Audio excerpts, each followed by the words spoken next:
Result ওরিয়েন্টেশনটা আমাদের সমস্ত মাথা নষ্ট করে ফেলছে। লাভটা কি, চিন্তা করার দরকারটা কি? সবকিছু তো পেয়ে যাচ্ছি আমি, তাই না? টিচার তাকে হোমওয়ার্ক করে দিচ্ছে, কমপ্লিকেটেড টাস্কগুলো বুঝিয়ে দিচ্ছে, সে মেমোরাইজ করছে, পরীক্ষা লিখছে। পরে সে ব্রেনটাকে যদি এক্সারসাইজ না করে, ইউটিলাইজ না করে, তাহলে ব্রেন ডেভেলপমেন্ট হবে না। এডুকেশনটা হচ্ছে chance in life, aim in life বলে এখন আর কিছু নাই। তো লেখাপড়াটা আসবে আলটিমেটলি 5-6 বছরের পর থেকে। একটু উপরে উঠলে পরে আস্তে আস্তে তার মধ্যেও সেই সচেতনতা তৈরি হবে যে আমি কিভাবে পরীক্ষা দেব, ভালো করব। কিন্তু কখনোই পরীক্ষাটা যেন ফোকাসে না আসে যে this is the main important issue. পরীক্ষাটা সেকেন্ডারি, প্রাইমারিটা হচ্ছে লার্নিং। এটা যেন প্যারেন্টস মনে রাখেন। সে কত জানলো, কত বুঝলো, এটাই হচ্ছে সবচেয়ে গুরুত্বপূর্ণ। পরীক্ষাটা অটোমেটিক্যালি সে ভালো করবে। বাই প্রোডাক্ট, পরীক্ষাটা বাই প্রোডাক্ট। বাবা মা হিসেবে আপনি আপনার সন্তানের সাথে সময় দেন, খেলেন, তাকে প্রতারণা করবেন না কখনো। আপনি যদি নেটে সার্চ দেন অটিজমের অন্তত 1001টা আপনি পদ্ধতি পাবেন, এবং প্রত্যেকেই বলতেছে আমার পদ্ধতিটা সাকসেসফুল হয়। কিন্তু এই পদ্ধতিগুলোর মধ্যে প্রায় অধিকাংশই হচ্ছে আনসাইন্টিফিক মেথড। তাবিজ কবজেও তো মানুষ ভালো হয় অনেক সময়, তারপরে কি তাবিজ কবজে কোনো জাস্টিফিকেশন আছে? প্রথমত counselling is a taboo word এখন আমাদের সমাজে। মানুষ মনে করে যে কাউন্সিলের কাছে আমি কেন যাব। যখনই কাউকে বলা হয় তার প্রথম স্ট্রাইক মানে মধ্যে এটাই আসে, স্ট্রাইক করে যে আমি কি পাগল নাকি, মানে অ্যাজ ইফ পাগলের জন্যই কাউন্সিলররা বসে আছে। আসলে কাউন্সিলিং পাগলের জন্য না, সোশ্যাল রেসপন্সিবিলিটি, সিএসআর, তাই না? আপনি একটা ভালো কাজের জন্য যান, ওরা পয়সা দিবে না আপনাকে, কিন্তু তারা কেন দিবে? নাচ গানের জন্য যান, বহু টাকা আপনাকে দিয়ে দিবে। প্রত্যেকটা সংস্থাতেই এই আদর্শটুকু থাকা দরকার, কিন্তু অনেক সংস্থায় আছে যেখানে আদর্শ বলে কিছু নাই। যে কিছু পারে না তাকে দায়িত্ব দিচ্ছে, হ্যাঁ, যে কিছু পারে তাকে দায়িত্ব দিচ্ছে না, তাকে সরিয়ে দেওয়ার চেষ্টা করতেছে। এগুলো বড় বড় সংস্থাতে, সরকারি সংস্থাতে ওইরকম হয়। প্রায় অর্গানাইজেশনে দেখবেন যে রাইট পারসনকে তারা প্রমোট করে না।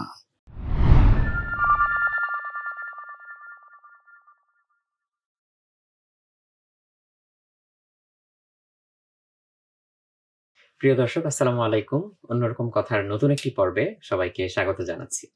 আজকে আমাদের সাথে অতিথি হিসাবে উপস্থিত আছেন প্রফেসর মোহাম্মদ নাজমুল হক স্যার। আসসালামু আলাইকুম স্যার। ওয়ালাইকুম আসসালাম। স্যার কেমন আছেন? ভালো আছি আলহামদুলিল্লাহ।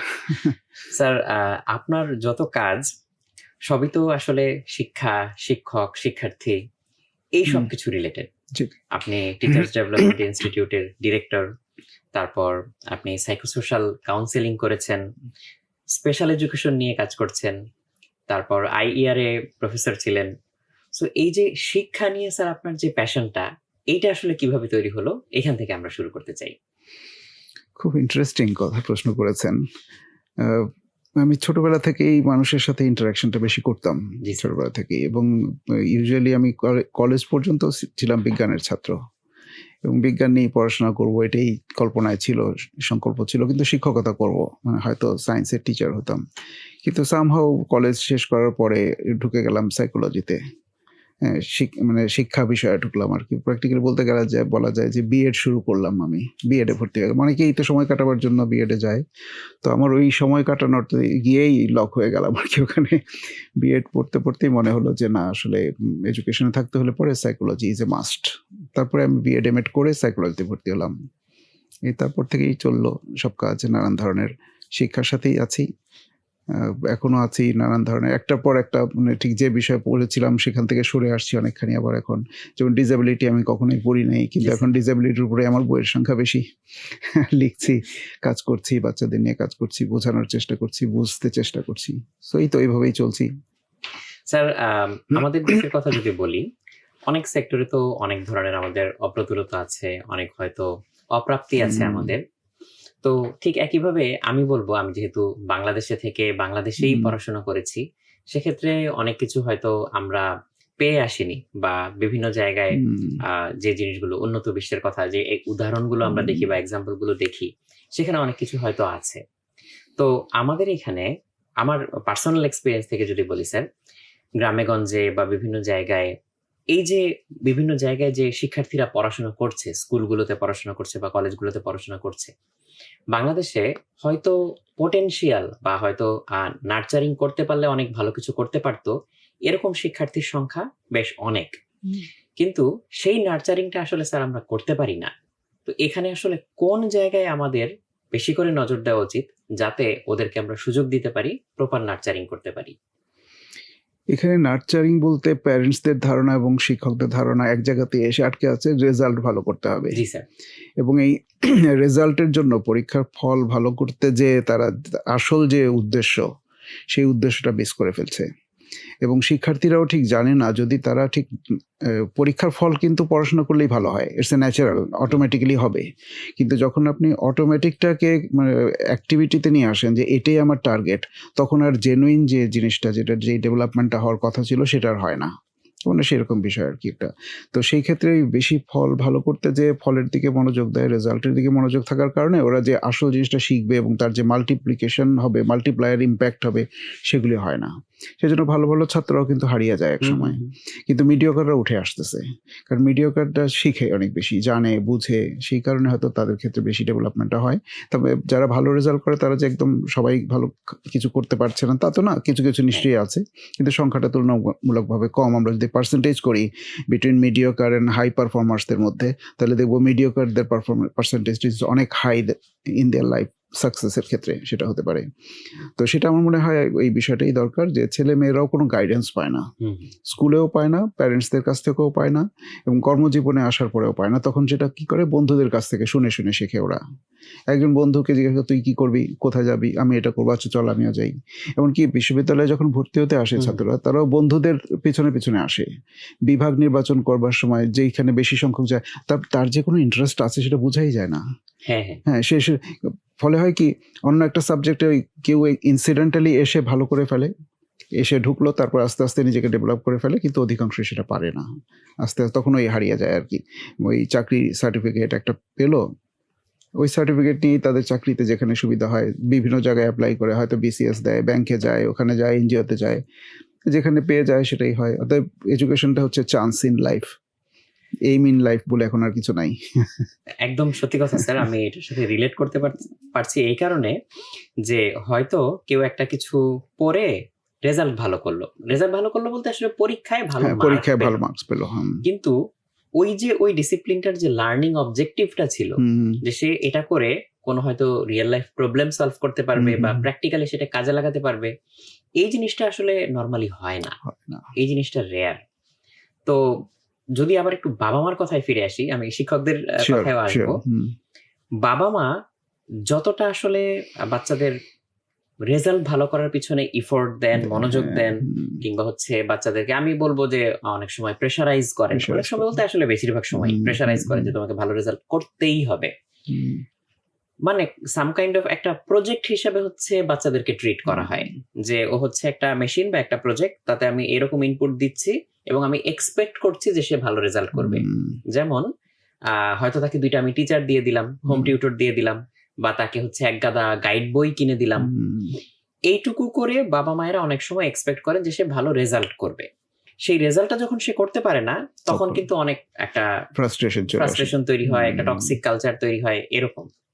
সো বাবা মায়ের আসলে হচ্ছে এই এক্সপেকটেশন ম্যানেজমেন্টটা কিভাবে করা উচিত, এবং আসলেই যে তার লার্নিং অবজেক্টিভ ফুলফিল হচ্ছে কিনা, এইটা আসলে ছোটবেলা থেকে প্যারেন্টসরা আসলে কিভাবে ম্যানেজ করবে বা এই বিষয়ে এফোর্ট দিবে? প্যারেন্টসদের তো আসলে জানতে হবে জিনিসটা, তাই না? প্যারেন্টসরা তো সেটা জানে না, এবং তাদেরকে জানাতে চাইলেও তারা জানতে চায় না, আসেও না। যেটা হয়েছে এখন, আমাদের এডুকেশন বা learning culture is totally missing আমাদের হোল সোসাইটির মধ্যেই। কেউ কারোর কাছ থেকে যে শুনে শিখবে একটা, সেটা না। এখন তো শোনার শেখার কিন্তু রিসোর্সের অভাব নাই। ল্যাপটপ, মোবাইল একটা বড় রিসোর্স, কিন্তু সেখানেও তারা ওয়েস্টেজ করে, আজে বাজে দেখে, প্রোগ্রাম দেখে সেগুলো করে, যেখানে কোনো শেখার কিছু থাকে না। তো প্যারেন্টসদেরকে আমার মনে হয় স্কুলের পক্ষ থেকেই এই জাতীয় এডুকেশনটা দেওয়া উচিত।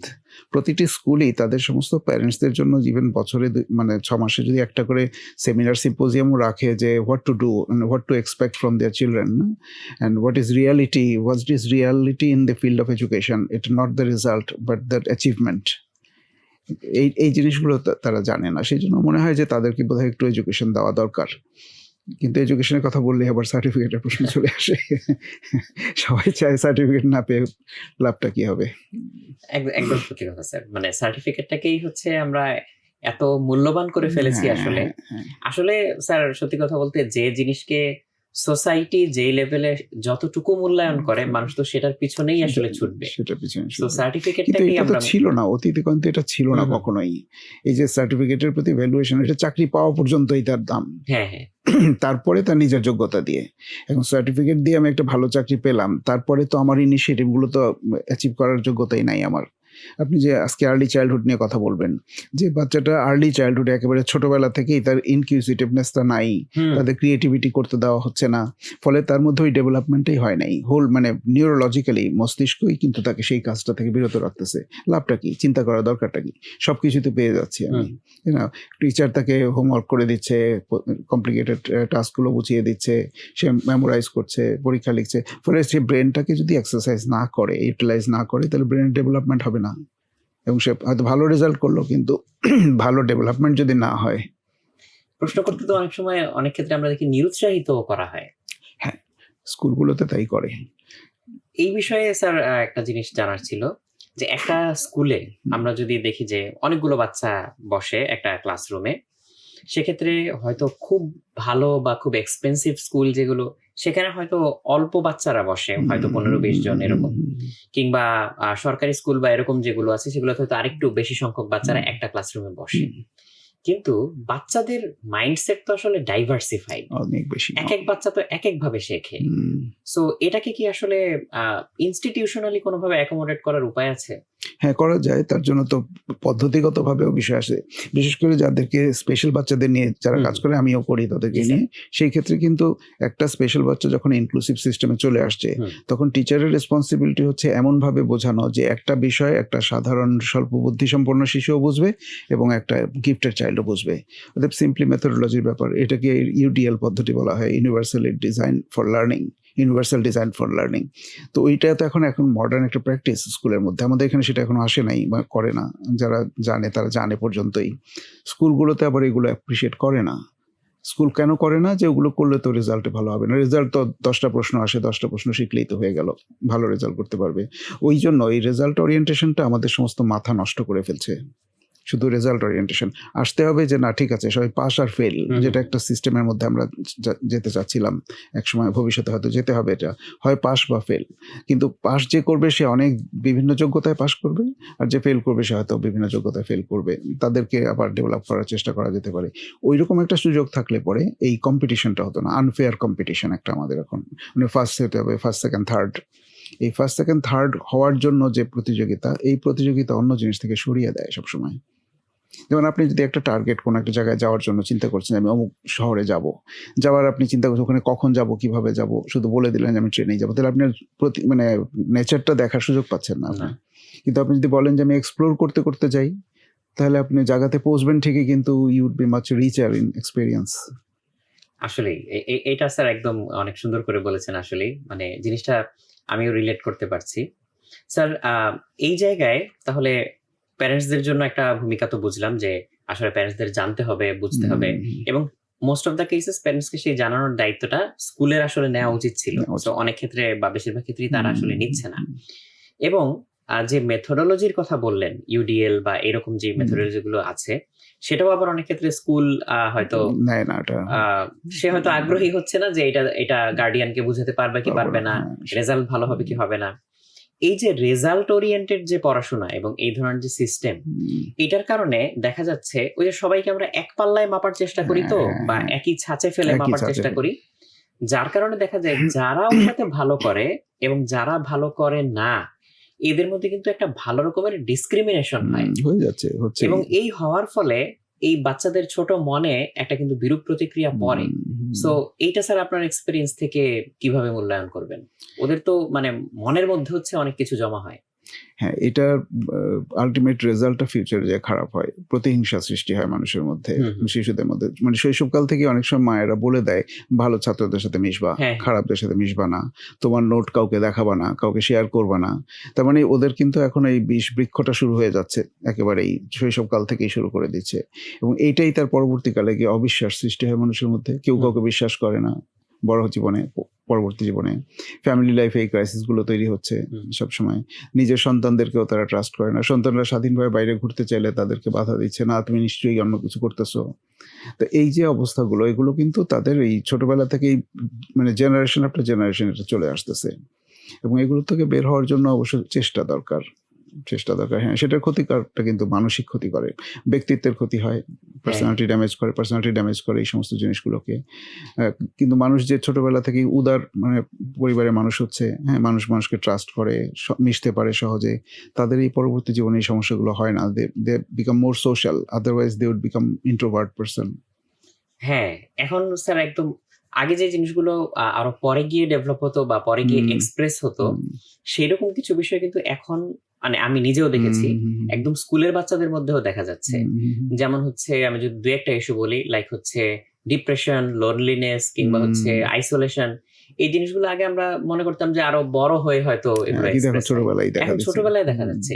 এই জিনিসটা আসলে ব্যাটল করার উপায় কি?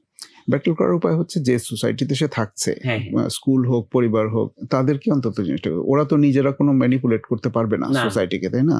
তাহলে সোসাইটিরই কাজ হচ্ছে তাদেরকে নিজেকে ট্রান্সফর্ম করে সোসাইটাল চেঞ্জেসগুলো নিয়ে এসে ফ্যামিলিতে একটু মোর সোশ্যাল এনভায়রনমেন্ট ক্রিয়েট করা, মোর ফ্রেন্ডলি রিলেশনশিপ ডেভেলপ করা, তাহলে বাচ্চাগুলো অটোমেটিক্যালি গ্রো করবে। এটা কিন্তু পুশ করার কোনো জিনিস না। না। আপনি কারো ব্যক্তিত্বকে পুশ করে ডেভেলপ করতে পারবেন না, আপনাকে এনভায়রনমেন্ট দিতে হবে। সেই এনভায়রনমেন্ট থেকে যারা বেরিয়ে আসবে তাদের পার্সোনালিটি ডিফারেন্ট হবেই, ইটস অবভিয়াস, তাই না? তো সেই রকম ব্যবস্থাটা আমার মনে হয় এগুলি, এটা হলো মাস মিডিয়ার যেমন রোলগুলো আপনারা করছেন, বা স্কুল কলেজ বিশ্ববিদ্যালয়গুলো করছে, সোশ্যাল অর্গানাইজেশনগুলো করছে, এগুলোকে যদি সচেতন করে তোলা যায় তাহলে অটোমেটিক্যালি হয়তো 10, 20, 30 বছর, 50 বছরের মধ্যে আমাদের ট্রান্সফর্ম হয়ে যাবে সোসাইটিটা। সমাজ পরিবর্তন কিন্তু সমাজের মাধ্যমেই হতে হবে। মানুষকে পরিবর্তন করা জেলখানায় না রাখলে আর হবে না। এটা তো জেলখানা তো না। সত্যি কথা স্যার। এবং এটা তো আসলে একদিনেও হওয়ার বিষয় না। এটা লম্বা টাইম এফোর্ট দেওয়ার বিষয়। স্যার, এর পাশাপাশি আরেকটা জিনিস জানতে চাচ্ছিলাম, সেটা হচ্ছে যে সব বাচ্চা তো একরকম না, অনেক বাচ্চার হচ্ছে স্পেশাল নিডস থাকে বা স্পেশাল চাইল্ড যারা, সো তাদেরকে নিয়ে আসলে হচ্ছে এখন এডুকেশনের বাংলাদেশে আসলে অবস্থাটা কি স্যার আপনার দেখা অনুযায়ী? কারণ আমি যেরকমটা দেখেছি যে এখন হয়তো ইদানিং এগুলো নিয়ে অনেক বাবা মা হয়তো সচেতন হচ্ছে আগের চেয়ে বেশি। তারা হয়তো নিজেরা একটু ঘাটার চেষ্টা করছে, পড়াশোনা করার চেষ্টা করছে, কিন্তু সবকিছু আবার নিজেও করা সম্ভব না। সেক্ষেত্রে হয়তো আমার কোনো প্রতিষ্ঠানে যেতে হচ্ছে বা হেল্প নিতে হচ্ছে। কিন্তু এ ধরনের প্রতিষ্ঠানও দেখা যাচ্ছে যে মেবি আমি বলবো যে অনেক বেশি পরিমাণেই হয়তো কিছু আছে যে আনঅথরাইজড, কিংবা ওখানে যারা কাজ করে তারা মেবি হচ্ছে আনট্রেইনড, কিংবা যদি আরেকটু বলি যে তাহলে আনপ্রফেশনাল। সো এই জায়গাটাকে আসলে স্যার কিভাবে দেখেন? এটা একটা বড় সমস্যা এখন, বিগ চ্যালেঞ্জ আমাদের সোসাইটিতে। কারণ প্যারেন্টসদের মধ্যে যাদের স্পেশাল চাইল্ড হয়ে যাচ্ছে, এর তো আল্লাহর ইচ্ছায়, তাই না? এটা মানুষের কিছুই করার নাই। যদিও প্রিকশনস কতগুলো আমরা বলে থাকি যে আর্লি লাইফ থেকে যদি মানুষ প্রিকশন করে, কনসিয়াস থাকে, তাহলে অনেক কিছুই অ্যাভয়েড করা সম্ভব হয়। কারণ সবকিছু একটা নিয়মের অধীন। কেন একটা বাচ্চা ডিসেবল হয় তারও পিছনে কতগুলো কজেস আছে, সেই কজেসগুলো যদি তাকে জানিয়ে দেওয়া যায় তাহলে অনেকখানি সে রেহাই পেতে পারে এখান থেকে। এখন হয়ে যাওয়ার পরে প্রথমত তাদের অস্বীকার, না আমার এরকম বাচ্চা হতে পারে না। তারপরে যখন দেখছে সত্যি হচ্ছে তখন যায় ডাক্তারের কাছে।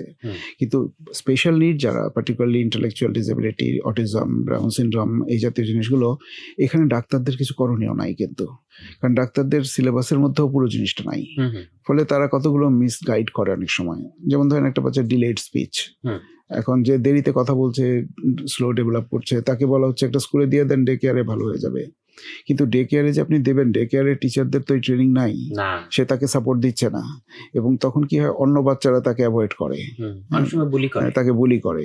তো সেটা হচ্ছে কি, ওই ব্যবস্থাটা না থাকার কারণে এই নর্মাল সিস্টেমে এদেরকে ঢুকিয়ে দিলে তাদের ক্ষতি হয় একটা। এটা আমি বলি সবসময় প্যারেন্টসদের কাছেই, যে যখনই আপনার সন্দেহ হবে আপনি একজন স্পেশাল এডুকেটরের কাছে যান, যারা এই বিষয়টা ভালো জানেন, ভালো বোঝেন, এবং তাকে ইনভেরিয়েবলি একটা স্পেশাল সাপোর্টে রাখতে হবে। তা নাহলে পরে সে তাকে যদি মেইন স্ট্রিমে দিয়ে দেন, মেইন স্ট্রিমের যেখানে দিবেন সেখানে যদি তাদের অরিয়েন্টেশন না থাকে এই বিষয়ে, তাহলে তারা ক্ষতির মধ্যে ফেলে দিচ্ছে বাচ্চাটাকে আরো। এখন যে ছোটবেলায় যদি কোনো বাচ্চা বুলিড হতে থাকে, সে নিজেকে অ্যাভয়েড করবে অনেক জিনিসকে, তাহলে সে আজীবন অ্যাভয়েডই করতে শিখবে। সে ভালো কিছু করতে পারবে না। যদিও আমরা জানি যে ডিসেবিলিটি বা স্পেশাল নিডস যদি কারো থাকে কোনো কিছু, সেটা নিয়ে চলতে হবে, তাকে ম্যানেজ করতে হবে। তো ম্যানেজিংয়ের টেকনিকটা তো স্পেশাল এডুকেটররাই দিবে তাকে। হ্যাঁ কী করে একজন অটিস্টিক বাচ্চা নিয়ে কোনো সমস্যাই হওয়ার কথা না। অটিস্টিক বাচ্চাকে যদি আপনি একেবারে 2-3 বছর থেকেই একটা রেগুলার স্পেশাল স্কুলের সাপোর্টে রাখেন, মানে ভালো নলেজেবল পার্সনের কন্ট্রোলে রাখেন, তাহলে সে অনেক ভালো করতে পারবে। কিন্তু সবাই যে ডাক্তার, ইঞ্জিনিয়ার হবে, ব্যারিস্টার হবে এমন তো না, দরকারও নেই তার দরকারও নেই। এবং যে বাচ্চাটার বুদ্ধি প্রতিবন্ধিতা আছে, সে ওই বুদ্ধিমত্তাটাকে নিয়েই কিভাবে বেঁচে থাকা যায় ভালোভাবে, সেটা তাকে শিখিয়ে দিতে হয়। কিন্তু এদের নিয়ে সমস্যা হচ্ছে, যখনই একটা স্কুলে ভর্তি করা হয়, তারা চেষ্টা করে যে কখন আমি তাকে নর্মাল স্কুলে দেবো। সেটা আমি প্যারেন্টসদেরকে বলি, দেখেন এক্সপেকটেশনটা লো করতে হবে আপনাদেরকে এই বাচ্চাদের জন্য, তাদের প্রত্যাশাটাকে কমাতে হবে। সবাই সব কিছু করবে না। বিএমএ পাশ করার পরে তো মানুষ সবাই একই ধরনের জব করে না, তাই না? আবার অনেকে আছে যাদের কোনো বিদ্যাই নাই, মানে ফর্মাল এডুকেশন নাই, তারাও তো বিলিয়নিয়ার হয়েছে পৃথিবীতে, হচ্ছে না এরকম? তাহলে এই জিনিসগুলো কেন তারা মাথায় রাখে না? সুতরাং তাকে যদি আমরা সব ধরনের সুযোগ সুবিধা দেই, তার ডেভেলপমেন্টের জন্য যা যা দরকার according to his or her own ability, তাহলেই কিন্তু সে আস্তে আস্তে নিজেকে তৈরি করে ফেলতে পারে।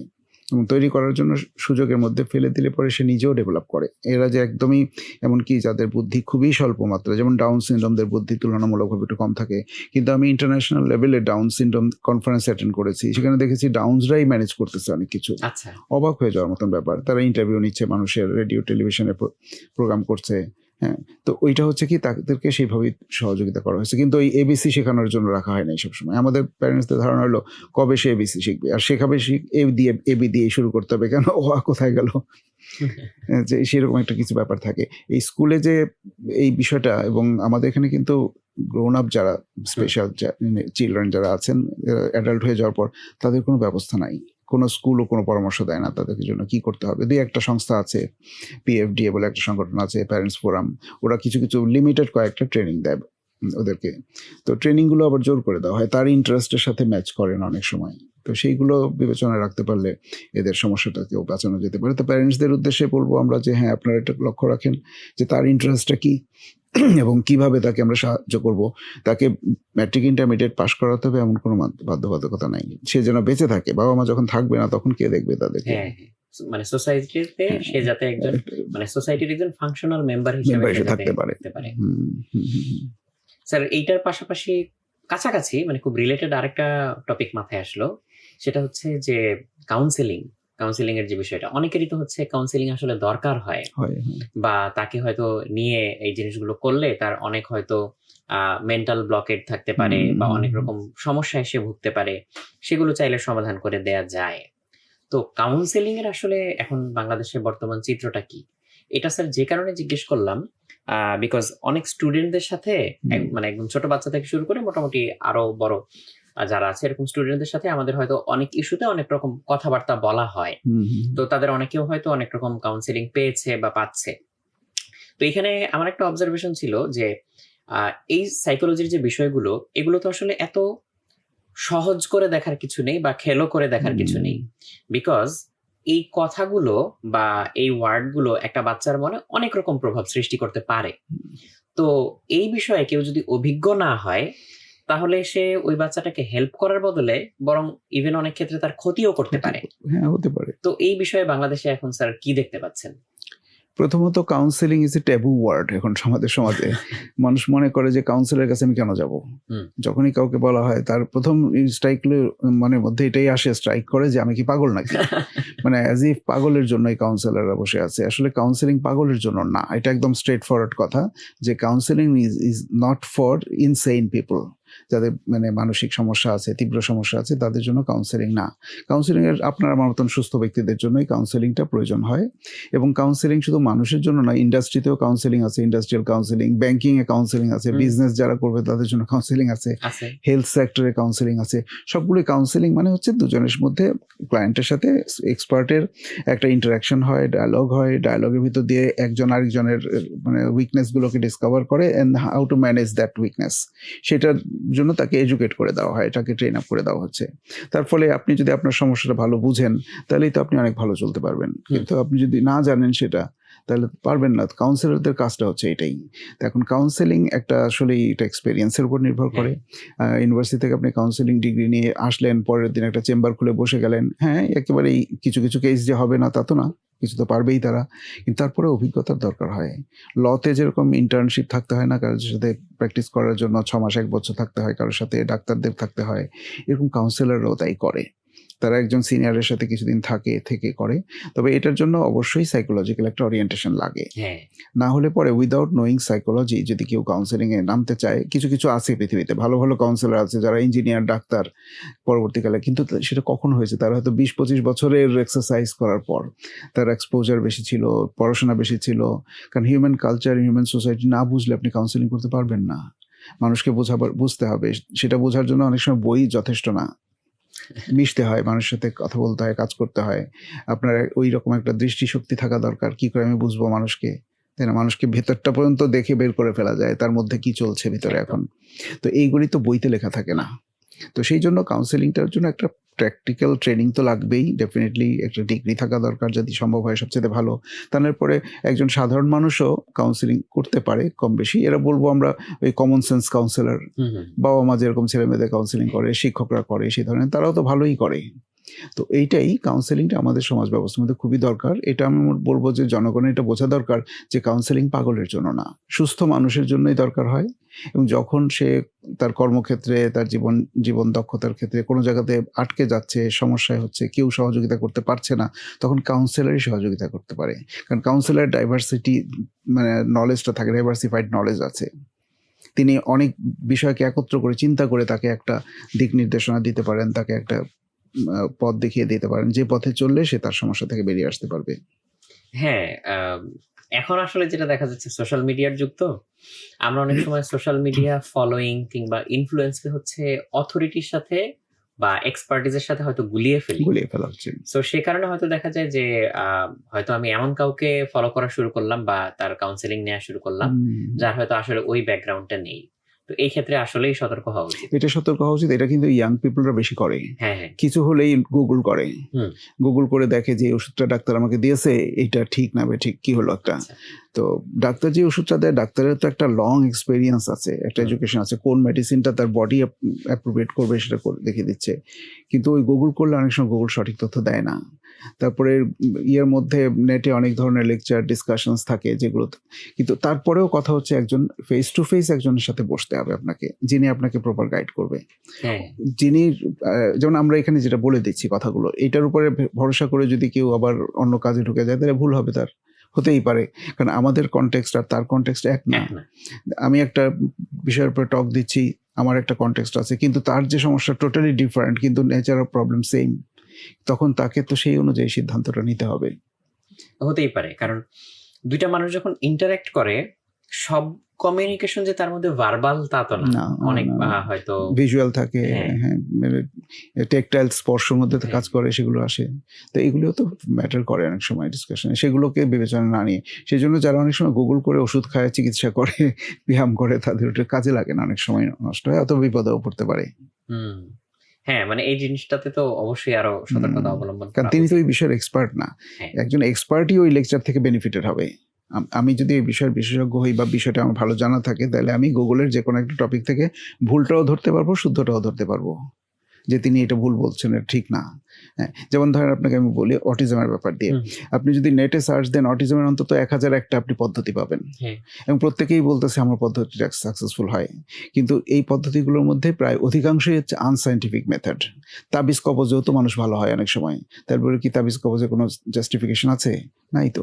এখন কেউ যদি ওইটা শুনে, যে কারণে মানুষ ওই যে ওঝাদের কাছে যায়, ওগুলো শুনে যায়। তো এখন ব্যাপারটা হয়ে গেছে অনেকটা সেই রকমের, যে একজন বিশেষজ্ঞ বা এই বিষয়ের যিনি পড়াশোনা করেন বা জানেন বা অভিজ্ঞতা আছে, তিনি ভুলটা ধরতে পারবেন যে কেন এই পদ্ধতিটা ঠিক হবে বা কেন ঠিক হবে না। কিন্তু একজন থার্ড পার্টি যিনি কখনো এটা শুনেন নাই, তিনি দুটো রিভিউ কমেন্টস দেখেই ভাবলেন যে এটাই রাইট মেথড, তাহলে তখন তিনি বিপদে পড়ে যান আর কি। আসলে স্যার আরেকটা জিনিস এখন কথা বলতে বলতে মাথায় আসলো, সেটা হচ্ছে যে অনেক ক্ষেত্রে আমরা দেখি যে সোসাইটির তো অনেক রকম হচ্ছে আমরা লেয়ার দেখি, সেখানে আমাদের বিভিন্ন লেয়ারে বিভিন্ন রকমের কমিউনিকেশন করতে হয়, ইন্টারাকশন করতে হয়। ইন জেনারেল এই যে এখনকার যুগে যত সবকিছু ফাস্টার হচ্ছে, লাইফ যত ফাস্টার হচ্ছে, তত দেখা যাচ্ছে যে সোসাইটির মধ্যে প্রতিযোগিতাটা বাড়ছে বিভিন্ন ইস্যুতে। হয়তো এক একজন এক এক প্রতিযোগিতার মধ্যে আছে, কেউ হয়তো বুঝে বা না বুঝে করছে, কেউ হয়তো শো অফের প্রতিযোগিতায় মত্ত, যে সে দেখানোর জন্য হচ্ছে মরিয়া হয়ে আছে, যে সোশ্যাল মিডিয়াতে দেখাবে সে কি কি করে, কেমন করে। অনেক হয়তো অন্য প্রতিযোগিতায় মত্ত। তো এই প্রতিযোগিতার সময়টাতে দেখা যাচ্ছে মানুষের মধ্যে ওই যে মনুষ্যত্ব বোধ কিংবা মোরালিটি বা হিউম্যানিটির যে ইস্যুগুলো, সেগুলো কিন্তু একদম চাপা পড়ে যাচ্ছে। সো এই যে প্রতিযোগী মেন্টালিটি, তার কারণে সে ভাবছে যে আমাকে জিততে হবে, আরেকটা মানুষকে ঠকিয়ে হলেও আমাকে জিততে হবে, আমাকে উপরে থাকতে হবে। এই যে এই চিন্তাটা যে মানুষের মধ্যে কাজ করে, এটা তো সোসাইটির মধ্যে হচ্ছে দেখা যাচ্ছে যে ডিপ রুটেড। তো একজন প্যারেন্টস যদি চায় যে না, আমি আমার বাচ্চাকে ছোটবেলা থেকে হিউম্যানিটি শিখাবো, তার মধ্যে এমপ্যাথি, মোরালিটি গড়ে উঠুক, যেটা লার্জলি হচ্ছে আমাদের এডুকেশন সিস্টেমে সিস্টেম্যাটিক্যালি প্রেজেন্ট নেই, এইটা আসলে কিভাবে করা যায় স্যার? বিকজ আমরা দেখি যে বাচ্চারা স্কুল কলেজে যে ঘন্টার পর ঘন্টা সময় কাটাচ্ছে, এই সময়ের মধ্যে হয়তো একবারও তার কানে এই কথাটা কেউ দিচ্ছে না যে বাবা তুমি মানুষকে ঠকিও না, বা মা তুমি হচ্ছে মানুষকে কষ্ট দিও না। এই জিনিসটা কিন্তু আসে না, এটা স্কুল থেকেই আসে না। হ্যাঁ, বাবা মা বাচ্চাকে সময় দেয় না। এখন এটা কিন্তু পরিবার থেকেই শুরু হতে হবে কাজটা, তারপরে স্কুলে। এখন স্কুলের, আমরা যখন ছোটবেলায়, বহু আগের কথাই বলছি, তখন স্কুলে ছিলাম, শিক্ষক সারাক্ষণ পড়াইতো না কিন্তু। হ্যাঁ, তার 50 মিনিট 1 ঘন্টার একটা ক্লাস থাকলে পরে তিনি হয়তো 15-20 মিনিট পড়াইতেন, বাকি 15-20 মিনিট অনেক গল্প করতেন। সেই গল্পগুলো আমাদের মনে আছে, পড়াটা মনে নাই। বুঝলেন তো? সেই জন্য এই যে শিক্ষকের যে এডিশনাল টাইম দেওয়াটা, সেটা খুবই দরকার, এবং শিক্ষকের মধ্যে মোরালিটি থাকতে হবে। এখন তো এটাই নাই, শিক্ষকদেরকে সেই আদর্শ জীবনযাত্রাটা তারাও করে না, তাদের মধ্যে নাই। এখন দিবে কি তারা ওই ফার্স্ট জিনিসটাই দেয়, তোমাকে ভালো করতে হবে, ফার্স্ট হতে হবে, এটা করলে বেশি নাম্বার পাবে, বা এটা করলে 1 নম্বর বেশি পাওয়া যাবে। তো এই যে ধারণাগুলো না মানুষকে খুব ম্যাটেরিয়ালিস্টিক করে ফেলতেছে। সুতরাং পৃথিবীটা সম্পূর্ণ ম্যাটেরিয়ালিজম দিয়ে চলে না। স্পিরিচুয়ালিজম, মোরালিজম, সোশ্যালিজম, মানে আদার যে অ্যাস্থেটিক অ্যাসপেক্টস, এগুলো সবই দরকার হয় জীবনকে সুন্দর করার জন্য। আপনাকে জীবনটাকে যদি সুন্দর করতে চান, তাহলে আপনার একটা অ্যাস্থেটিক সেন্সও তো থাকতে হবে। তো ওইটাকে যদি বাদ দিয়ে আপনি পুরোটাই মেকানাইজড হয়ে যান, পুরোটা মেকানাইজড হয়ে যাওয়ার কারণে পৃথিবীটা শুধুই মেকানিক্যাল। এখন কোনো রকমের আর অন্য কোনো জিনিস তো নাই তার মধ্যে। এখন এইটার জন্য অবশ্যই বিভিন্ন সেক্টর থেকে যদি কথাবার্তাগুলো আসে, এই জাতীয় চর্চাগুলো আসে, তাহলে হয়তো মানুষের মধ্যে একটা পরিবর্তন আসবে লার্জ স্কেলে। আমাদের যে ন্যাশনাল টেলিভিশনের কথা বলি আমরা, ন্যাশনাল টিভি এবং ইভেন প্রাইভেট সেক্টরে যে সমস্ত টিভিগুলো আছে, তারাও কিন্তু এই জিনিসগুলো বেশি টানে না। তারাও কমার্শিয়াল। আপনি দেখবেন যে এই যে এখন ইন্ডাস্ট্রিয়াল সেক্টরের মধ্যে আছে সোশ্যাল রেসপন্সিবিলিটি, সিএসআর, তাই না? সো সিএসআর, আপনি একটা ভালো কাজের জন্য যান, ওরা পয়সা দিবে না আপনাকে, কিন্তু তারা কেন দিবে? নাচ গানের জন্য যান, বহু টাকা আপনাকে দিয়ে দিবে। তার মানে এখানেও কিন্তু তাদের একটা কত জিনিস আছে। বিজ্ঞাপনের মধ্যে কোনটা এথিক্যাল না সেটা জানে না। স্কুলের বিজ্ঞাপনের মধ্যে কি থাকতে হবে কি থাকবে না সেটা তারা জানে না। তো এইগুলো আমি বলবো যে একটা হলিস্টিক ব্যাপার, এখানে সময় সাপেক্ষ সময় লাগবে এটা ঠিক করার জন্য। আমরা স্যার কিছু এক্সপেরিমেন্ট করেছিলাম, যেহেতু স্টুডেন্টদের নিয়ে আমাদের কাজ করা হয়। তো আমরা এক্সপেরিমেন্টটা যেভাবে করেছিলাম সেটা হচ্ছে যে অনলাইন ক্লাস যেগুলো, যে ক্যামেরার সামনে একজন টিচার পড়াচ্ছে, হয়তো একসাথে অনেক বাচ্চারা দেখছে, শত শত হাজার হাজার বাচ্চারা দেখছে। সো আমরা একদম ওই ক্লাসের লেকচারের মধ্যে ভাগ ভাগ করে আমরা সিলেক্ট করে দিয়েছিলাম যে এই সময়টুকুতে হচ্ছে বাচ্চাকে ওই পড়ার সাথে রিলেটেড ওয়েতে জীবন ঘনিষ্ঠ বা প্র্যাকটিক্যাল কোনো একটা লেসন দিতে হবে, বা একটা মোরাল লেসনের সাথে কানেক্ট করতে হবে। সেটা বিভিন্ন জায়গা থেকে হতে পারে, একজন বিখ্যাত মনীষী যারা ছিলেন তাদের জীবনের কোনো ঘটনা হতে পারে, কিংবা অনেক সময় হচ্ছে অনেকে রিলিজিয়াসলি মোটিভেটেড থাকে, সো আমরা হাদিস কোরআন থেকে অনেক সুন্দর এক্সাম্পল আনতে পারি, কিংবা বাংলাদেশেরই কোনো ঘটনা, যে কোনো একটা খুব মানবিক ঘটনা বা এরকম কিছু, সেখান থেকে আমরা এক্সাম্পল টানতে পারি। সো এই জিনিসগুলো আমরা হচ্ছে ক্রমাগত অনেকগুলো ক্লাসে করার পরে যখন স্টুডেন্টদের কাছ থেকে হচ্ছে ফিডব্যাক নিয়েছিলাম, ওদেরকে কিন্তু বলা হয়নি যে তোমাদেরকে আমরা হচ্ছে মোরাল লেসন দিচ্ছি, কারণ এইভাবে বললে আসলে জিনিসটা সাইকোলজিক্যালি কাজ করে না, সেটা পড়ার মধ্যে এমবেডেড থাকতে হয়।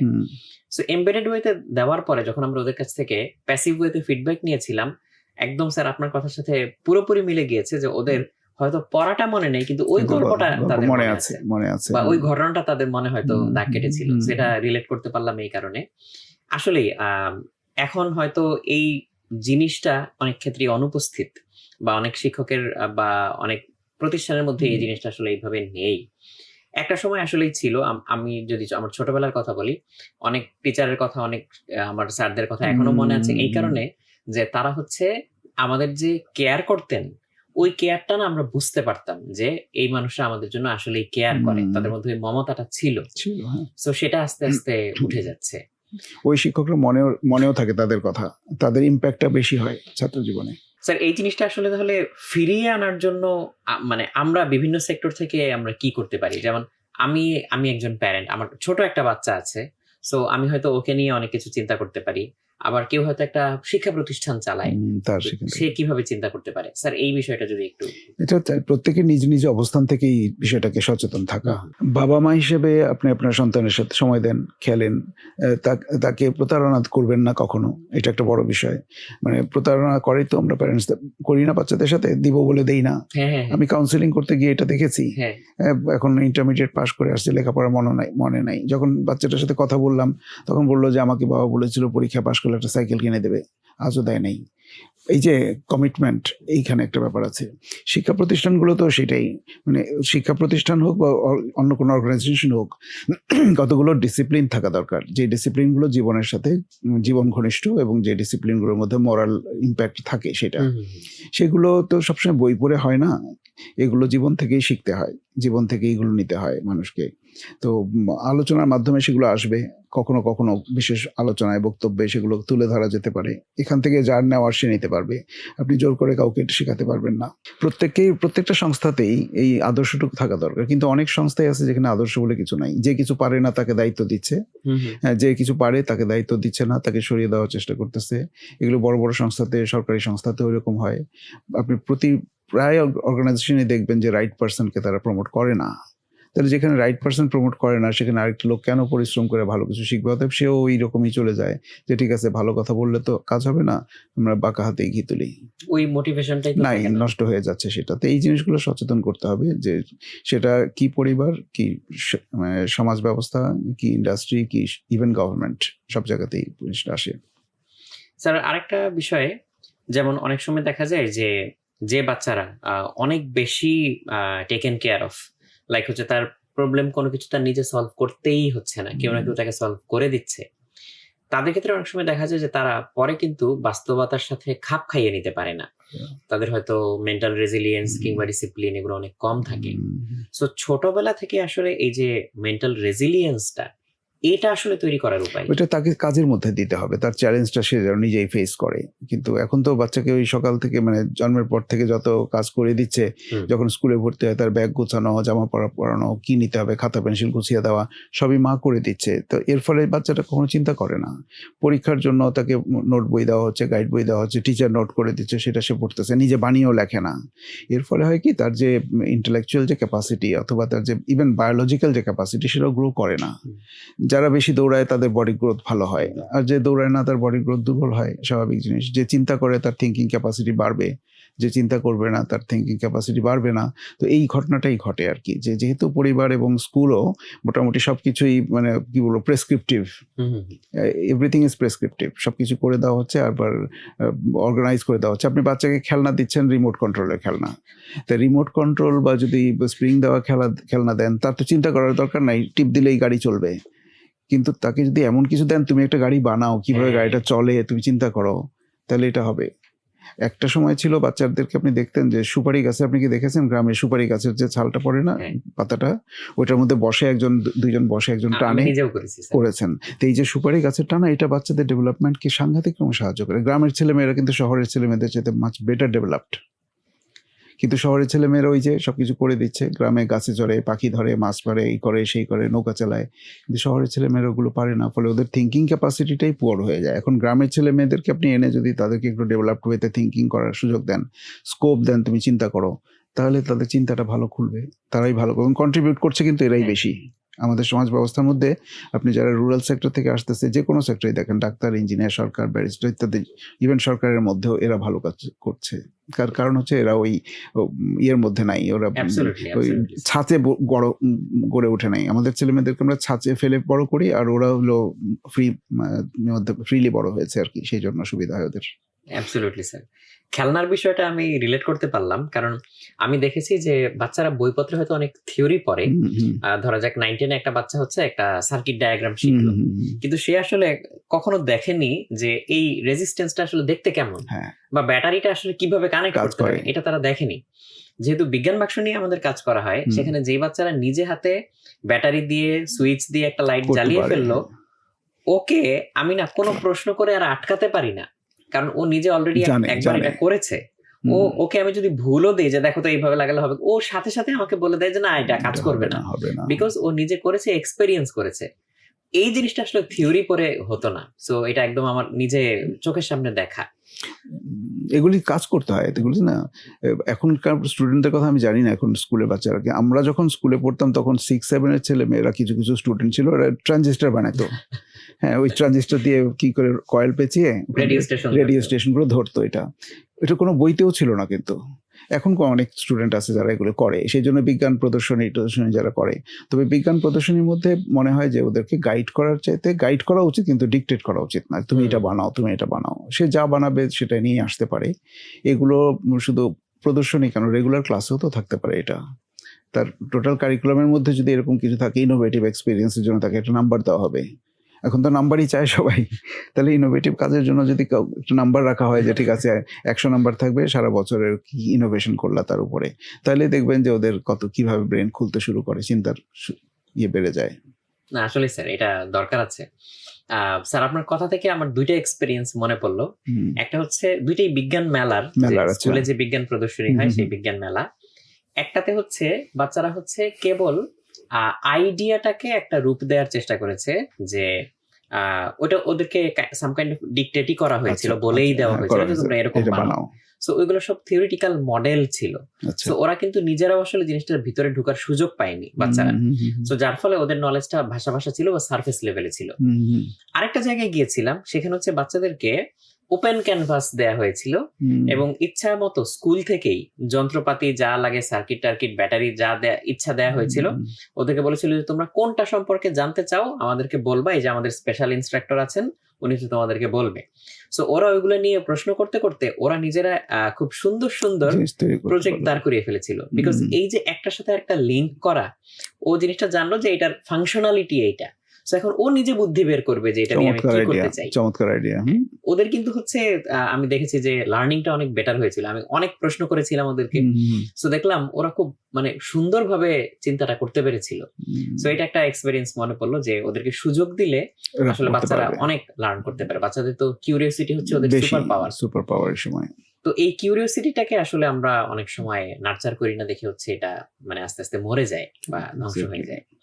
স্যার আরেকটা বিষয় নিয়ে বলবো, সেটা হচ্ছে আগের যুগে বলতে আসলে খুব বেশি আগে না, আমরা যখন মোটামুটি স্কুল কলেজে পড়তাম তখন তো মোবাইল ফোন এত ওয়াইড স্প্রেড ছিল না। তখন ইভেন বাবা মা পড়ার বইয়ের বাইরে অন্য একটা গল্পের বই এটা পড়লে তখন হচ্ছে বরং বকা দিত বা অনেকে রাগ করতো এরকম যে তুমি পড়ার বইয়ের বাইরে অন্য বই পড়ছো কেন। আর এখন বাচ্চাদেরকে জোর করেও কোনো বই পড়ানো যাচ্ছে না।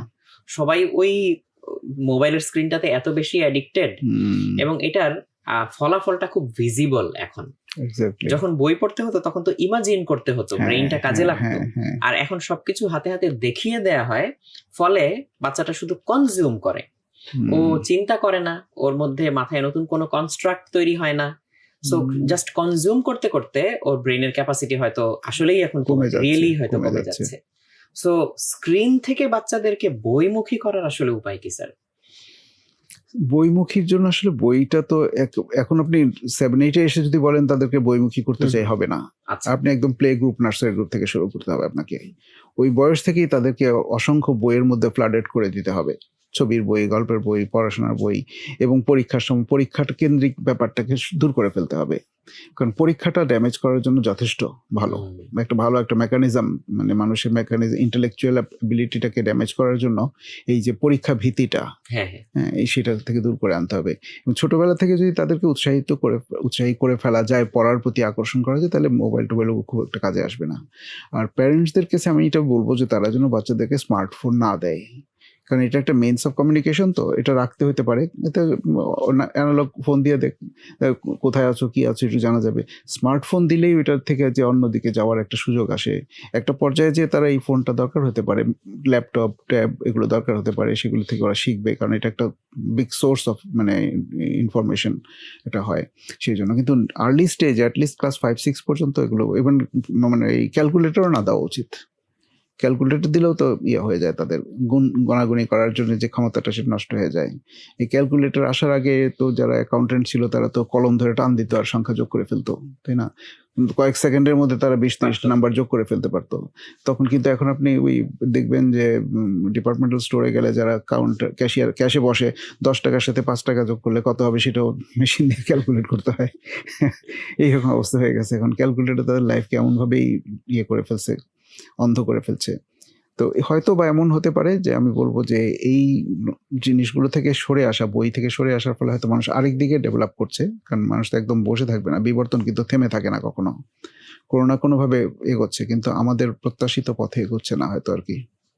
একদম স্যার, আমাদের যদি আমাদের দেশের কথা পার্টিকুলারলি বলি, আমাদের পড়াশোনার মধ্যে যে প্র্যাকটিক্যালিটিটা অ্যাবসেন্ট, এটা কি আসলে হচ্ছে কোনোভাবে মিটিগেট করা সম্ভব? কারণ অনেক বাচ্চাদেরকে আমি দেখেছি যে অনেক ভালো রেজাল্ট করেছে, তারা হচ্ছে পরীক্ষায় অনেক নাম্বার পেয়েছে। ইভেন আমি যদি ইঞ্জিনিয়ারিং ভার্সিটির কথাও বলি, সেখানেও যে বাচ্চারা পড়াশোনা করে ভালো রেজাল্ট করছে, ইভেন তারাও পর্যন্ত আসলে ওই মেশিনটা সত্যিকার অর্থে কেমন সে হয়তো দেখেনি, কিংবা আসলে কিভাবে এটা চালাতে হয় সে জানে না, কিভাবে নিজে ডিজাইন করবে এটা সে জানে না। হোয়ারএজ দেখা যাচ্ছে যে যারা মেকানিক বা যারা হচ্ছে প্র্যাকটিক্যালি হাতে হাতে এগুলো করেছে, তাদের হয়তো সেই থিওরিটিক্যাল ব্যাকগ্রাউন্ড নেই, তারা হয়তো ওই মেশিন সিমুলেট করতে পারে না, তারা হয়তো ডিজাইন থিঙ্কিং জানে না। অনেকে জানে বাট ওই কাজ করতে করতে তার মধ্যে কিন্তু বেশ ভালো প্র্যাকটিক্যাল নলেজ তৈরি হয়ে যায় হয়তো ওই স্পেসিফিক ক্ষেত্রে। তো আমাদের পড়াশোনার মধ্যে এই প্র্যাকটিক্যালিটিটাকে ইন্টিগ্রেট করার আসলে কোনো উপায় কি থাকে? অবশ্যই আছে, অবশ্যই আছে। আমাদের স্কুলে সায়েন্সের ছাত্রদের তো প্র্যাকটিক্যাল ক্লাস করতেই হয়, তাই না? প্র্যাকটিক্যাল 15টা 20টা, এটা খুব খারাপ অবস্থা। প্র্যাকটিক্যাল ছাড়াই তারা পাশ করে যাচ্ছে একদম। সে অক্সিজেন হাইড্রোজেন কি করে বানাইতে হয় সেটা তারা কাগজে কলমে বলতে পারবে, কিন্তু নিজে করে দেখতে পারবে না। প্র্যাকটিক্যাল খাতাও শুধু খাতায় লেখা নাম্বার দিয়ে। তো এইগুলো থেকে বেরোতে হবে। এটা একটা করাপশন না, এটা একটা জাতীয় করাপশন আমি বলবো। এই জাতীয় করাপশন থেকে তাদেরকে বেরোতে হবে। কেন? তারা প্র্যাকটিক্যাল করুক, 25-এর মধ্যে কেউ 10, 20, 25 পাবে, অনেক কিছু পাক, ক্ষতি কি? কিন্তু তার তো যে ডেভেলপমেন্টটা হবে, মানে মেশিনারিজ অপারেট করা, ইকুইপমেন্টসকে অপারেট করার সেই ক্ষমতাগুলো তাকে আলটিমেটলি গিয়ে একদম ইঞ্জিনিয়ার পর্যন্ত কাজে লাগাবে, ডাক্তার হওয়া পর্যন্ত কাজে লাগাবে। কিন্তু এইগুলি না করার কারণে তার কিন্তু অনেক স্কিল কমে যাচ্ছে। মানে ম্যানিপুলেট করা, ইনস্ট্রুমেন্ট ম্যানিপুলেট করার ক্ষমতাটাই নষ্ট হয়ে যাচ্ছে। সেই জন্য এটা বলবো যে স্কুল থেকেও দেখতে হবে, স্কুলের মধ্যেও প্র্যাকটিক্যাল অ্যাক্টিভিটি থাকতে হবে, সবকিছুই হাতে কলমে কাজ করতে হবে। এগুলো নিয়ে অনেক সমালোচনা হয়েছে না, যে ডিম ভাজা শেখায় স্কুলে। একটা ডিম ভাজাও তো একটা স্কিল। হ্যাঁ, ডিম যে ভাজতে পারে লাইফ স্কিল না এটা একটা? কিন্তু এটা তো ওরা শুধু এই বিরাট একটা কারিকুলামের মধ্যে একটা ডিম ভাজা, একটা ঘর ঝাড়ু দেওয়াই দেখলো, আর বাকিগুলো দেখলো না, সেই বিদ্যা তার নাই।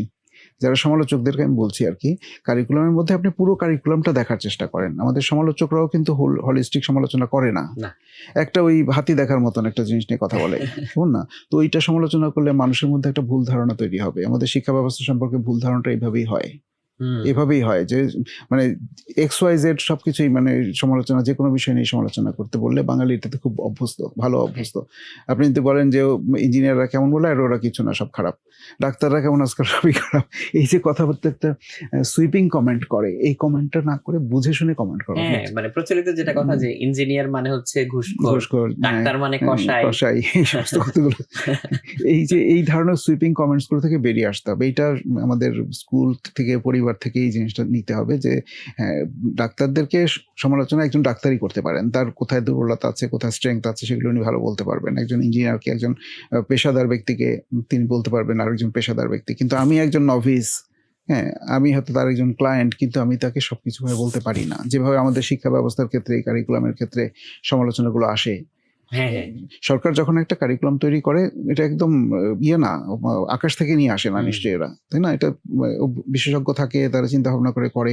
কিন্তু যেই করুক, আজ পর্যন্ত কোনো সরকার কি এই কথা শুনেছে যে তাদের কারিকুলাম, তাদের ব্যবস্থাপত্র ভালো? আমার এই জীবনে আমি শুনি নাই, গত 50, 60, 70 বছরে আমি এগুলো শুনি নাই। স্যার আপনার কথা থেকে যেটা বুঝলাম আসলে জিনিসটা কিন্তু করা সম্ভব, সম্ভব যে আমরা কারিকুলামের মধ্যে চাইলে প্র্যাকটিক্যালিটি দিতে পারি। ঢুকাতে পারি, কারিকুলামের মধ্যে আমরা চাইলে মরালিটি হিউম্যানিটি ঢুকাতে সবই পারি। ঢুকাতে পারি। হ্যাঁ, কিন্তু এইটা আসলে হচ্ছে নিয়ে কাজটা হচ্ছে না, কারণ যেই জায়গায় যার থাকার কথা, যে সেই জায়গায় জায়গায় নাই। সে সেই জায়গায় নেই, সেই জন্যই হয় না কাজটা। সেজন্যই হয় না। স্যার এখানে টিচারদের মধ্যে অনেককে দেখেছি যে নিজেরা অনেক প্রোঅ্যাক্টিভ, তারা আসলে হচ্ছে টিচিংটাকে প্যাশনেটলি নিয়েছেন, তারা নিজেরা হয়তো ঘাটাঘাটি করেন, নিজের উদ্যোগে হয়তো অনেক কিছু বাচ্চাদেরকে দেখান বা করেন। আবার এটা ঠিক বিপরীত স্পেকট্রামটাও হচ্ছে উপস্থিত, একদম বেয়ার মিনিমাম টুকুও করেন না, জাস্ট বেয়ারলি ক্লাসের প্রেজেন্স এবং তার উপরে ভিত্তি করে টাইমটা পাস করে দেয়। সো এই যে একটা আমি বলবো যে পোলারিটি, মানে পোলারাইজড একটা অবস্থা, সো এই জায়গাটা নিয়ে তো আসলে হচ্ছে সচেতন হওয়া দরকার। তো এই ক্ষেত্রে হচ্ছে বাবা মা যারা, তারা আসলে হচ্ছে কি ইফেক্ট ফেলতে পারেন? বাবা মা এটা ক্রিটিসাইজ করতে পারে, যদি কোনো স্কুলে এটা দেখে সেটা কমপ্লেন করা উচিত, স্কুলকে জানানো উচিত যে এরকম শিক্ষক থাকলে আমরা থাকবো না, কেমন না। মানে এখন কিন্তু স্কুল চলে, স্কুলের সিস্টেমটা ডেভেলপ করেছে প্যারেন্টসের জন্যই, বাবা মার জন্যই। স্কুলের যত সিস্টেম, যত অড সিস্টেম দেখতেছেন, পরীক্ষা রেজাল্ট কেন্দ্রিক, সবগুলো কিন্তু বাবা মার প্রত্যাশার কারণে তৈরি হয়েছে। কারণ বাবা মা কিন্তু একটা থ্রেট তাদেরকে দিয়ে রাখে, এটা হলে আমি বাচ্চা নিয়ে যাব, এবং এই কারণেই তারা প্যারেন্টসকে খুশি করার জন্য যত রকমের সমস্যা আছে সবগুলো তারা ইন্ট্রোডিউস করে। প্যারেন্টস খুশি হবে এটাতেই, বেশি খাতা দেন, বেশি পড়া দেন, বেশি হোমওয়ার্ক দেন, এই যে প্যারেন্টসরা চায়, তাই এটা চাপ বাড়ছে শুরু করেছে।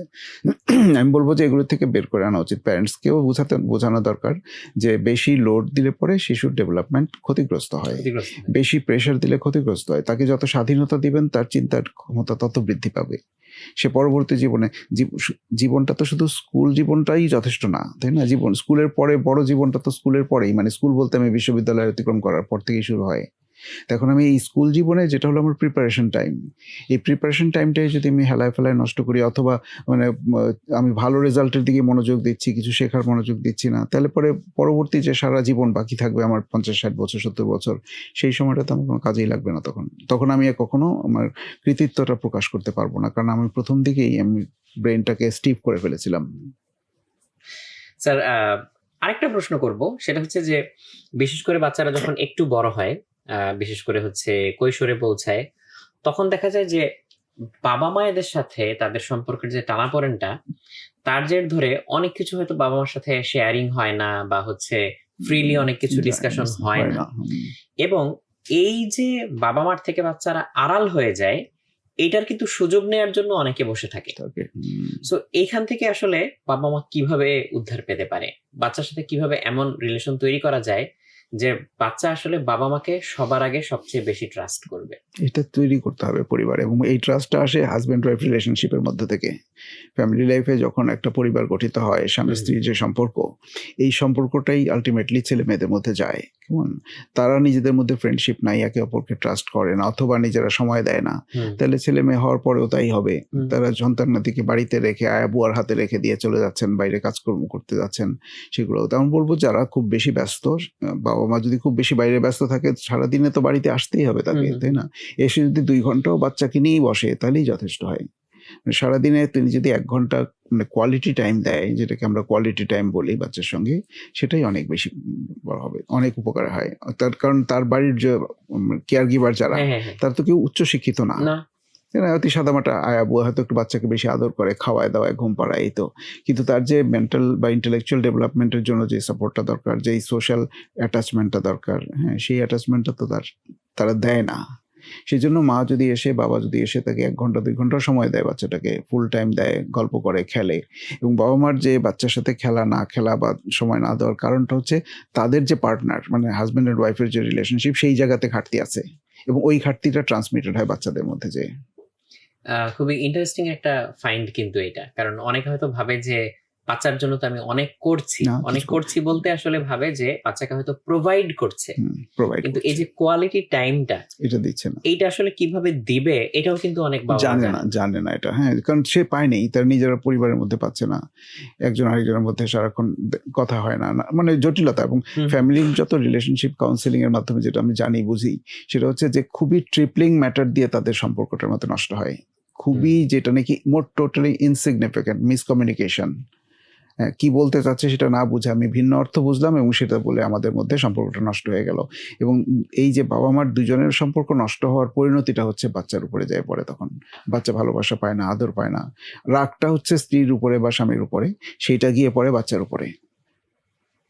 এটা তো বাংলাদেশে খুবই এটা কমন। খুবই কমন। ওই যে বউকে মেরে ঝিকে মেরে বউকে শিক্ষা দেওয়া একটা কথা আছে না, বাংলায় হ্যাঁ, প্রবাদ হ্যাঁ। আছে না একটা, অনেকটা সেই রকমই হয়। স্ত্রীর সাথে সম্পর্ক খারাপ, সেটা যে প্রভাব পড়ে সন্তানের উপরে। আমি সন্তানের সাথেও খারাপ সম্পর্ক করতেছি, তাকে ভালোবাসতে পারতেছি না, তাকে নিয়ে করছি না। অনেকে বলে যে এত টাকা খরচ করতেছি, টাকাটা তো সবকিছু না। এটা স্যার যেটা বলেন এটা খুবই কমন একটা সিনারিও, যে Common প্রোভাইড করা পর্যন্ত অনেকে ভাবে যে দায়িত্ব আসলে শেষ। সো ওই টাইমটা আসলে আমাদের সবার বের করা উচিত, খুব সচেতন ভাবে বের সচেতন করা ভাবে উচিত, বের করা উচিত। হ্যাঁ। এবং এই বিষয়ে মানে ঘাটাঘাটি করা উচিত, পড়াশোনা করা উচিত, এক্সপেরিয়েন্সড এবং এক্সপার্ট যারা আছে তাদের হেল্প এবং আমি নেওয়া উচিত। বলবো এই কেসগুলোতে যদি কেউ সচেতন হতে চান, হুম। এই কেসগুলো আপনার কাউন্সিলরের সাথে কথা বলেন। হ্যাঁ, কাউন্সিলররা জানে যে কিভাবে আপনাকে পরামর্শ দিতে পারে। কাউন্সিলর নিজের লাইফও হয়তো সবসময় ভালো থাকে না, তাদের সেও তো একটা সিস্টেমের একটা অংশ, তাই না? কিন্তু তিনি টেকনিকগুলো জানেন, আপনাকে সাহায্য করতে পারবে, হয়তো সে নিজেকে সাহায্য করতে পারে না। এমন ঘটনাও আছে প্রচুর, এমন ঘটনাও আছে। কিন্তু সচেতন থাকলে পরে নিশ্চয়ই তার ফ্যামিলিতেও সে ভালো থাকতে পারে আর কি। স্যার অনেকগুলো বিষয় নিয়ে তো আমরা আলোচনা করলাম। এখন সত্যি কথা বলতে এক বসায় হয়তো আমরা সবকিছু কভার করতে পারবো না। এটা এত ভাস্ট একটা Vast একটা বিষয়, subject, এত মানে মাল্টি ডিসিপ্লিনারি একটা জিনিস। এটা এক আলোচনায় হয়তো শেষ হবে না। স্যার আমরা এক্সপেক্ট করব যে আজকে হয়তো আমরা টুকরো টুকরো অনেক ইস্যু নিয়ে আলোচনা করেছি, but I hope and expect করব যে আমরা হয়তো স্পেসিফিক টপিকগুলো নিয়ে আরেকটু লঙ্গার ডিসকাশনের সামনে যেতে পারবো, যেটা ইনশাল্লাহ অনেকের উপকার হবে। অবশ্যই হবে। তবে স্যার যাওয়ার আগে, শেষ করার আগে স্টিল স্যার আমি আপনার কাছ থেকে একটা টিপস চাইবো, বা যে কয়টাই আপনি দিতে চান, সেটা হচ্ছে আমাদের প্যারেন্টসদের জন্য, বিশেষ করে ইয়াং প্যারেন্টস যারা, বিকজ ইয়াং প্যারেন্টসদের জন্য অনেক সিচুয়েশন আনএক্সপেক্টেড। তারা হয়তো সেটা থিওরিটিক্যালি পড়েছে বা জানে বা শুনেছে, কিন্তু এক্সপেরিয়েন্স করার আগ পর্যন্ত কিন্তু সেটা তারা হ্যান্ডেল করতে পারে না, অনেক সময় দেখা যায়। সো প্যারেন্টসদের জন্য স্যার আপনি কি বলবেন? প্যারেন্টসদের জন্য আমি এটা বলবো, কনসিভ করছেন, বাচ্চা পেটে থাকছে, তখন থেকেই কিন্তু তাদের কাজ শুরু হয়ে যাওয়া উচিত। এবং আমরা অনেক সময় এটা বলি, বাচ্চা কিন্তু প্রেগনেন্সি পিরিয়ড থেকে শিখতে শুরু করে। এই সায়েন্টিফিক একটা এক্সপ্লেনেশন আছে একটা। তো তখন থেকে তিনি যদি সচেতন থাকেন যে আমরা বাচ্চাকে ভালোবাসবো, বাচ্চার প্রয়োজনটা মেটানোর চেষ্টা করব। লেখাপড়া তো অনেক পরের কথা। 5 বছর, প্রথম 5-6 বছর পর্যন্ত তাকে আমরা যদি কোয়ালিটি টাইম দেই, তার ডেভেলপমেন্টের জন্য তাকে বিভিন্ন কিছু দেখাই, শোনাই, ঘুরিয়ে নেই, তাহলে ভালো হয়। মানে 2-3 বছর হলেই তিনি শুরু করে দেন স্কুল খোঁজা, কোন স্কুলে দেবে। এবং প্লে নার্সারিতে দেওয়ার জন্য কোচিং সেন্টারে পাঠায় বাচ্চাদেরকে। এগুলো একটা অযথা কাজ। যারা এটা করেন তারা বাচ্চার ভবিষ্যৎটা ভালো করেন না। তিনি মনে করেন আমি বাচ্চার জন্য ভালোর জন্যই তো করছি এটা, আমি কোচিং সেন্টারে দিচ্ছি। মানে এইটুক বাচ্চা কম্পিটিশন দিয়ে তো একটা ভর্তি স্কুলে যাবে, পরীক্ষা দেবে, এই সমস্ত হবে। এগুলো হাস্যাস্পদ আমাদের কাছে মনে হয়, এবং খুবই কষ্টকর যে ছোট শিশুদের এত ভয়ের মধ্যে আপনি মানে মধ্যে ট্রমাটাইজ কেন করছেন এসব ব্যাপারে। সেগুলো না করে তাকে স্বাধীনতা দেন, খেলার প্রচুর সুযোগ করে দেন, বাইরে ঘরে নিয়ে যান, যতটা সম্ভব মানুষের সাথে মেশার সুযোগ করে দেন, ছেলেমেয়েরা অটোমেটিক্যালি গ্রো করবে। কিন্তু লেখাপড়াটা আসবে আলটিমেটলি 5-6 বছরের পর থেকে। একটু উপরে উঠলে পরে আস্তে আস্তে তার মধ্যেও সেই সচেতনতা তৈরি হবে যে আমি কিভাবে পরীক্ষা দেব, ভালো করব। কিন্তু কখনোই পরীক্ষাটা যেন ফোকাসে না আসে যে this is the main important issue, তা না। পরীক্ষাটা সেকেন্ডারি, প্রাইমারিটা হচ্ছে লার্নিং। এটা যেন প্যারেন্টস মনে রাখেন। সে কত জানলো, কত বুঝলো, এটাই হচ্ছে সবচেয়ে গুরুত্বপূর্ণ। পরীক্ষাটা অটোমেটিক্যালি সে ভালো করবে। বাই প্রোডাক্ট, পরীক্ষাটা বাই প্রোডাক্ট। ধন্যবাদ স্যার। আসলে এই কথাগুলো খুব জরুরি ছিল, এই আলোচনাটা। এবং বাবা মায়েরা হয়তো তাদের অনেক সময় প্রায়োরিটিটাকে মানে মিসপ্লেস করে ফেলছে, এই জন্য আসলে বিভিন্ন সমস্যাগুলো তৈরি হয়। তো দর্শক, আপনাদের সবাইকে অনেক ধন্যবাদ আজকে আমাদের সাথে এই সময়টা দিয়ে এই আলোচনাটা শোনার জন্য। স্যারকেও অনেক ধন্যবাদ আমাদেরকে সময় দেওয়ার জন্য। ইনশাল্লাহ আমরা আশা করব, এক্সপেক্ট করব যে আপনি সামনেও আমাদেরকে এভাবে সাহায্য সহযোগিতা করবেন, আমাদেরকে গাইড করবেন। সবাইকে ধন্যবাদ দিয়ে আজকে আমরা এখানে শেষ করছি। আসসালামু আলাইকুম, আল্লাহ হাফেজ।